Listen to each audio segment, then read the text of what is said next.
Mga boss, tangina, may malaking problema tayo. May kumakalat na sakit sa atin ngayon. Addiction sa sugal. Di nyo ba pansin, lahat na lang nagpo-promote ng sugal? Artista, content creator, o sino ba yung mga artista na nagpo-promote niyan? Si Maine Mendoza, si Alden Richards, si Piolo Pascual, at noong nakaraan lang nag-trending, putangina pati si Nadine Lustre. Promoter na rin ng sugal. Tapos mas pinadali pa ng mga online platforms gaya ng GCash kasi nandun na mismo sa app yung mga site kung saan pwede ka magsugal. Okay, gets, choice ng individual kung magsusugal siya o hindi.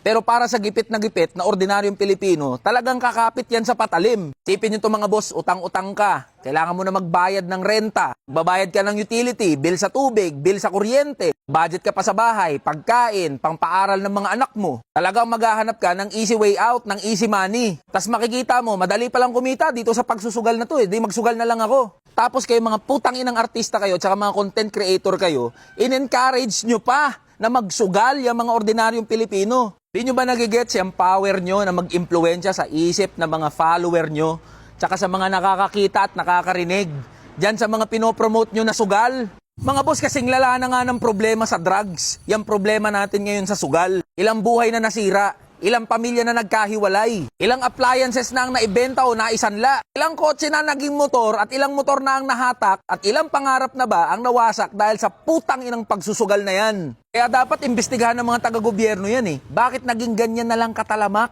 yung online gambling? Tapos kasabay dapat niyan pag-usapan at alamin natin kung papaano mareregulate yung pagsusugal. Tapos dapat panagutin natin lahat ng nasa likod niyan eh. Kabilang na lahat ng promotor ng online gambling. Mga boss, this should be a national concern. Kailangan at dapat nating pag-usapan itong problema sa online gambling.